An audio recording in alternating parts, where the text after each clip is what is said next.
Good morning. Morning.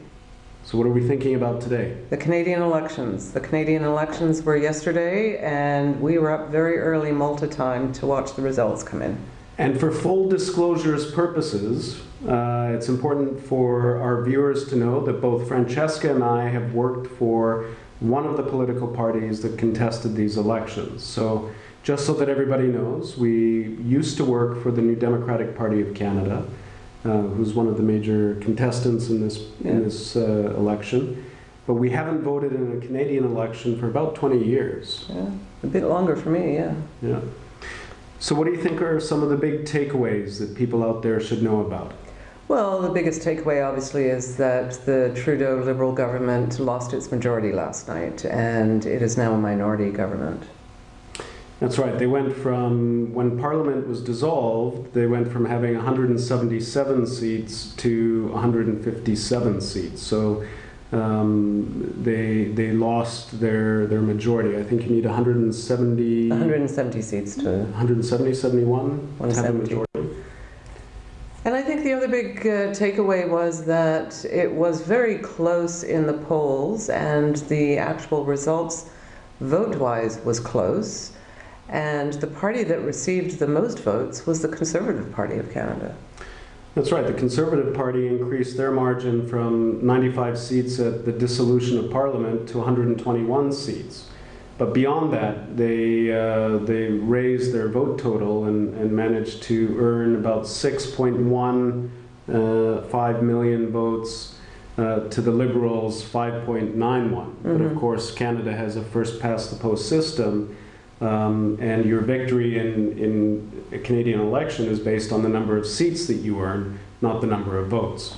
Well, yes. I mean, smaller parties really don't do as well as they should if there was a proportional system, for instance, in Canada.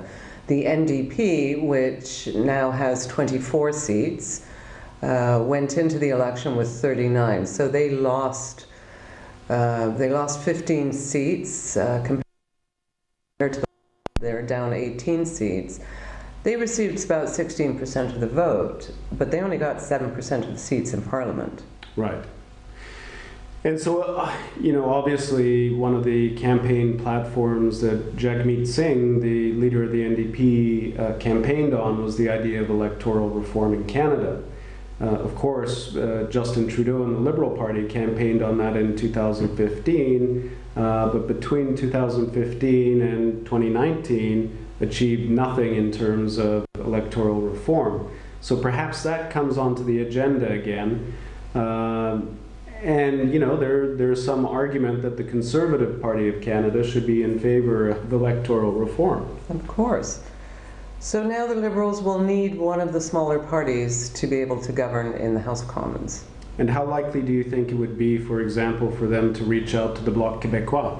I think it's going to be difficult for, the Bloc Québécois is another success story from last night.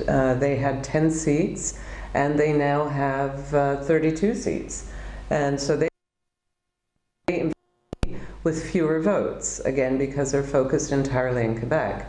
And they are a separatist party. I'm not sure that the Liberal Party of Canada can reach out to them terribly much in an overt way. They may rely on them on an issue-by-issue basis, because the Bloc Québécois is also a fairly progressive left party. It is, and because it's a separatist party, it would be very difficult for any of the mainstream parties, the national parties in Canada, to enter into a formal coalition with them. Because they would obviously be branded then with obliging and humoring the separatists in Quebec. It'll be interesting to see what the parties do. And a formal coalition, I think, is unlikely. But whether or not the NDP, even though they have a reduced seat total, they are in a position to provide Justin Trudeau and his government with support in the House of Commons, and they may have some conditions to give that support. Yeah, and coalition governments are fraught with problems for junior members. Yeah. We saw this with the Liberal Democrats and the Conservative Party in the United Kingdom. Sure. When it came to the next election, the Lib Dems were almost wiped out because they didn't distinguish themselves as imprinting their policies, imprinting their style on that government.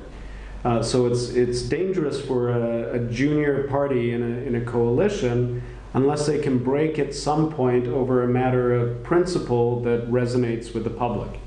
And I think certainly the NDP has a lot of principles that they'd like to move forward. They campaigned quite strongly on the issue of universal pharmacare, so that a great line I heard is that Canadians should go to the pharmacy and use their health card and not their credit card. And so these are some of the priorities that the NDP will be looking to try and achieve as a signature issue.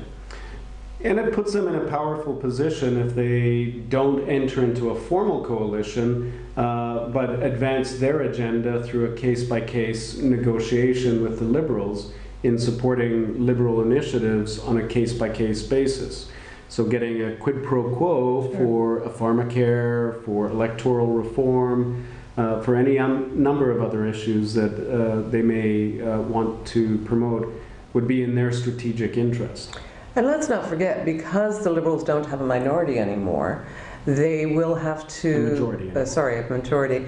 They will have to be a little generous on things like committee memberships in the House of Commons, and the NDP may have some key committees that they're interested in supervising and chairing. Sure. Yeah. And ultimately, you know, over the course of the Parliament's life, there will be moments when members of other parties will split from their current party and may join the Liberals in some effort to secure themselves or their constituents a better deal.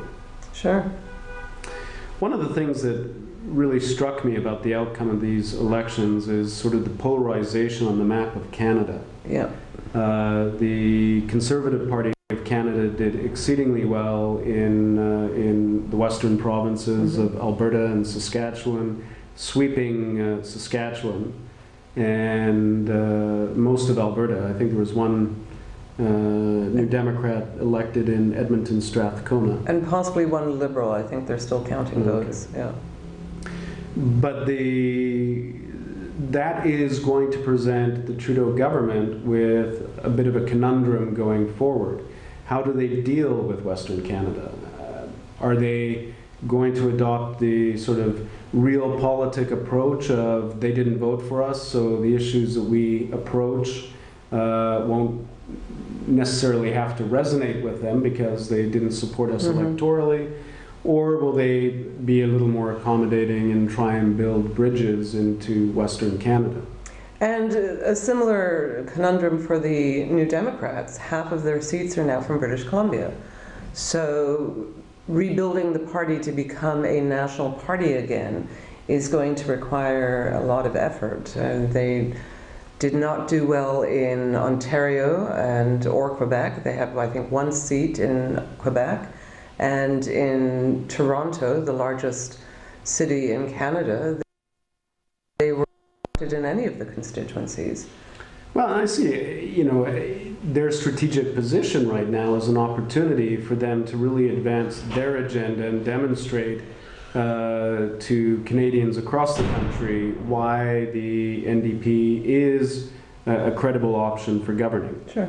However, when you're thinking about strategic interventions politically, they're going to have to pick and choose places where they think they have more potential for growing the party's support. I think one area where it was clear that the NDP was growing and did well was among youth voters. Mm-hmm. You know, the party went into the campaign with very low expectations. A lot of people thought that they may even lose party status. You need 12 seats to be an official party in Canada. So the campaign was conducted well, and there was a lot of work done with young voters. And we saw some of that paying off towards the end of the campaign. Mm-hmm. Unfortunately for the NDP, that momentum came too late in the campaign at the very end, where we saw their polling numbers rising against dropping polling numbers for the Liberals and Conservatives. But everybody always thinks of Justin Trudeau as such a youthful young leader. He's actually one of the oldest leaders now, because both Scheer and Jagmeet Singh are younger than Trudeau. Elizabeth May. That's true, Elizabeth May. But the Greens really did not have the breakthrough that I think they were hoping for. Looking at the individual constituencies, they certainly came close and I think challenged the NDP in a lot of constituencies. Seats to 3 seats. Right, so it wasn't a large growth. Yeah. So let's just end on a quick